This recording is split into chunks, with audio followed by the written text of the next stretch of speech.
and welcome back to the channel. My name's Nicole and this is Darvanalee Designs Studio, and today we're here for our A to Z Quilt Block Challenge. We're up to block R, and today we are going to be making the ribbon friendship star, so let's get started.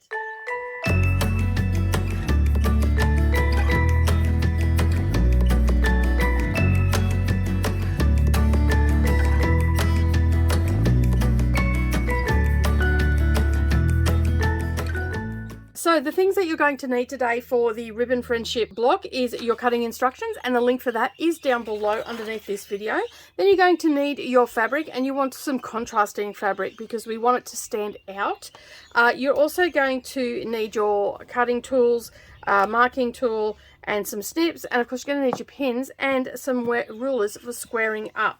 Today's block is going to be consisting of half square triangles, and basically this block is just purely half square triangles and a couple of squares, and basically it all comes down to placement with this one. So as you can see here in the block that I've already made, those stars really pop out and it makes it look like the color fabric is a ribbon that is being woven into each other.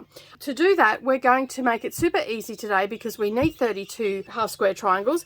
Basically what you're going to do is cut some strip sets, and you're going to cut them to whatever the measurements are on the pattern, and then next I'm going to show you what we're going to do with those strips. So let's get started.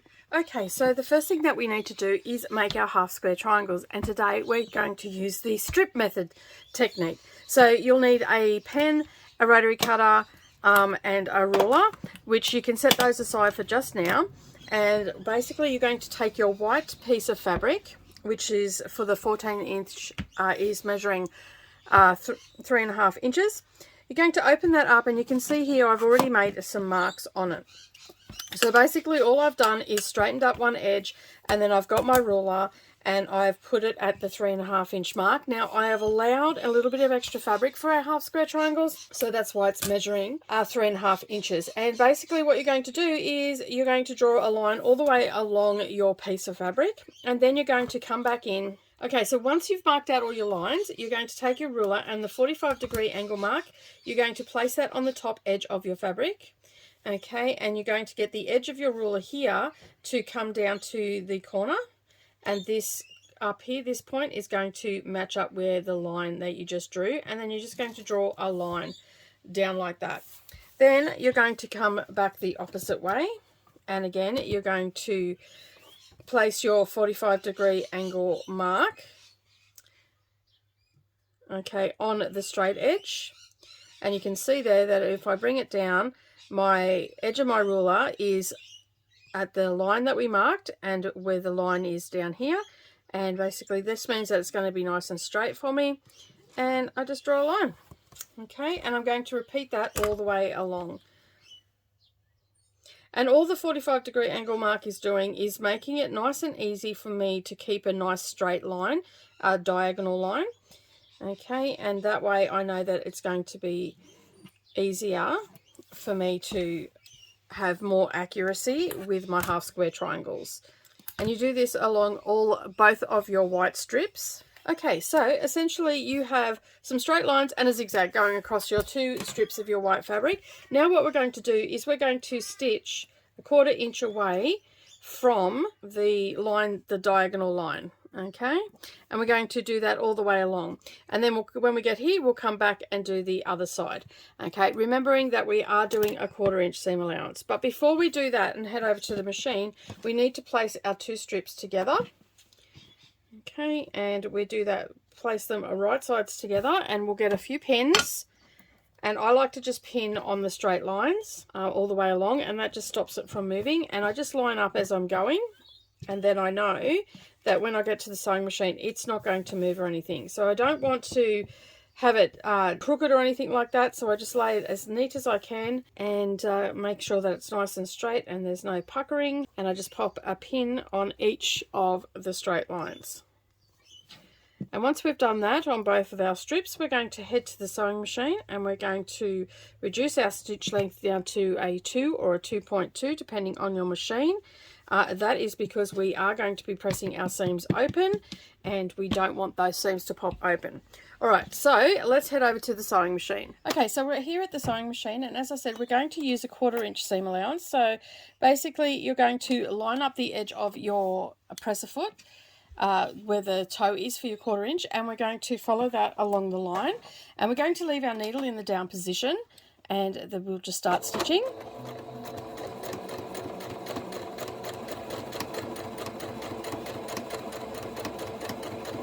Now when we come up to where it looks like it's going to end, we want to keep the needle in the down position, and we're going to stop the needle right on that line.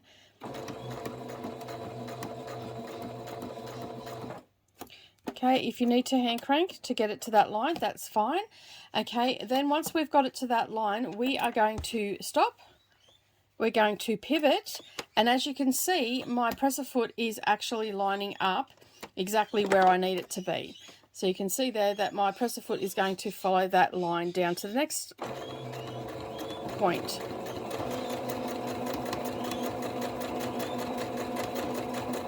Now when we come down to this point, we don't have that line and extra fabric there. We are going to actually come off.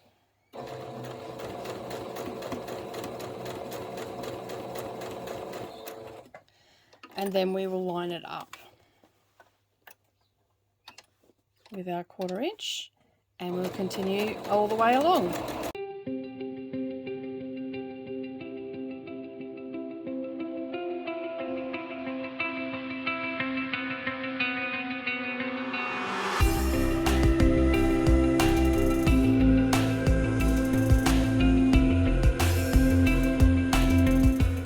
Okay, so we've got to the end of our strip now. What we're going to do is we're going to lift that up, and then we're going to come back the other way. So again, we're just going to line up our presser foot, the 1/4 inch part of it, and we're going to follow along that line.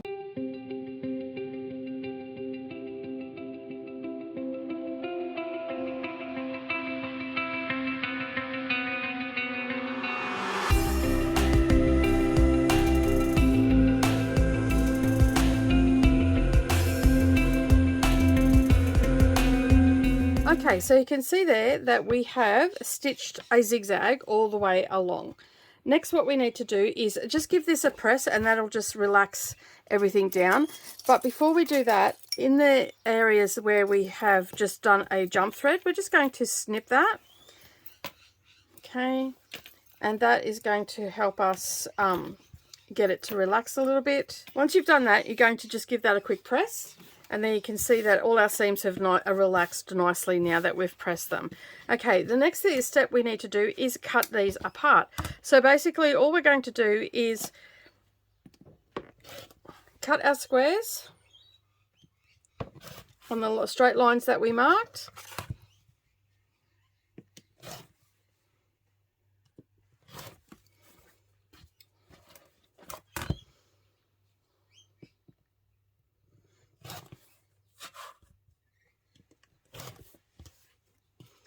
And then we'll cut them apart.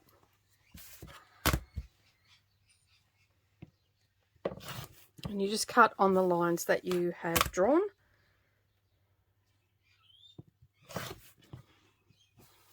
And you'll repeat that for both strips. Okay, once you've done that to both strips, next what we're going to do is press our seams open. And just as always, we'll just do the bulk of it with our fingers, and then we'll press it with the iron. Alright, so I'm going to head off and do that, and when we come back, we're going to be squaring up. Okay, so now we have all of our little half square triangles. We've pressed our seams open. Next, what we need to do is square them up. So taking one of your half square triangles, and you're going to repeat this to all of them, you are going to lay it down, and then you're going to get a ruler that has a clear 45-degree angle mark on it, and you can see mine just there, and I'll leave a link down below where you can get these rulers from. And you're going to take your rotary cutter and you place that 45-degree angle where the two fabrics meet, and then we're just going to take a little bit off the side and a little bit off the top, and then we'll turn it so we've got our nice straight edge, and we're going to square this up Now let me just check the measurements. For the 14-inch block, you're going to square these up to 2 7/8, and for the 9-inch block, you're going to square it up to 2 inches. Just depends which one you're making, and if you're not sure or you can't remember, when you look at your cutting instructions, this here where it says cut 4 white squares at 2 7/8 in the 14-inch, that is these squares here, so they must, the half square triangles must match that size. All right, and the same for the 9-inch as well. Let's set that aside and cut our half square triangle, and we're going to do this to all of our half square triangles. As I am making the 14-inch one, I'm going to cut mine to 2 7/8, so I'm going to take a little bit off this side and a little bit off the top, and that has now given me a nice clean edge. I'll turn that around, and then I'll place that ruler back on there again, and then I'll line up the 2 7/8 mark, making sure that 45-degree angle is on the seams where they meet, and I've got mine lining up on the 2 7/8, so I am now comfortable to take that off.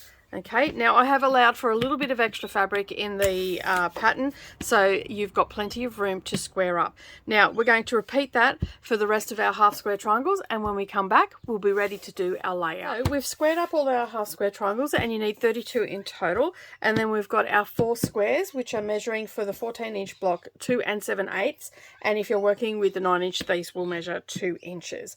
What we need to do is our layout. So using our little picture that we've got here as our guideline, we're going to lay out our block.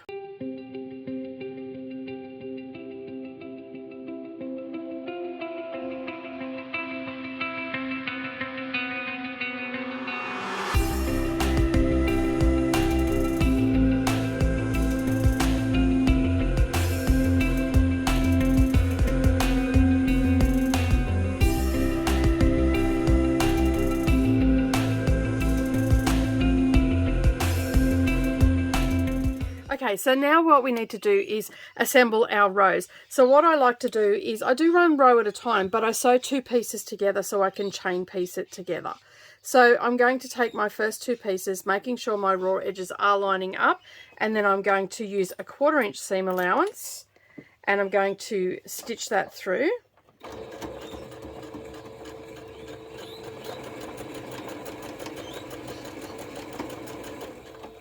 Then I'll take my next 2 and do the same thing. Now, as you can see, these 2 are going to create a white triangle. So we have a diagonal that we need to be concerned about. So I'm going to make sure that that is lining up, and then I'm just going to get my pin and pop it into the seam and make sure that it's coming out in the seam at the back.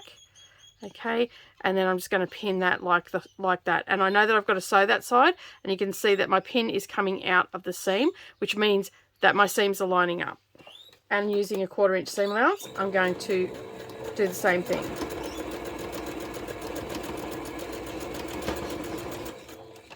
And then I'll get this one, and again we have another diagonal that needs to line up.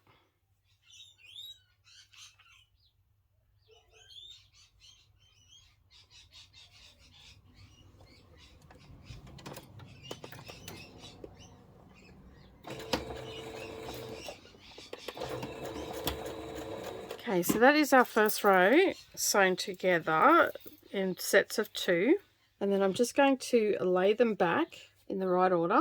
Okay, and then I will sew them together. So this is a little bit of a process, but with a little bit of time and patience, and just making sure that you're lining everything up, making sure your diagonals are also lining up, and popping a pin in there. Then you can stitch these together.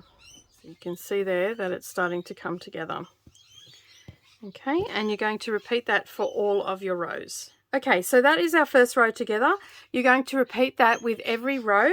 Then once you've done that, we're going to press our seams open, and then we're ready to do the final assembly. Okay, so we've sewn all our squares together. Now we have our rows, and all we need to do, like with any other block, is we just need to match up our seams. Now there are a lot of seams in this one, so you need to take your time, and basically you just lay them on top of one another. And as you can see, I've pressed my seams open.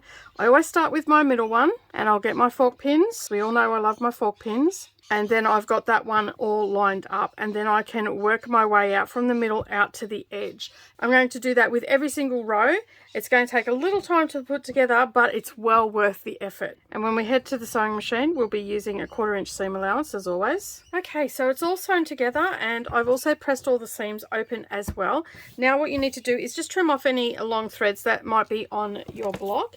But that is the Ribbon Friendship Star block all done. Well, thank you so much for joining me today. I really do hope that you enjoyed making the Ribbon Friendship Star block. It is a pretty intense block to go together, but you have to admit the overall effect is absolutely stunning. If you've made it this far and you've yet to subscribe, make sure you hit that subscribe button and the little bell icon beside it, and then that way you're not going to miss out on any future posts. And while you're there, don't forget to give this video a thumbs up as well. But that's it for me today. Have a wonderful day, everybody, and as always, I'll see you in the next video. Bye for now.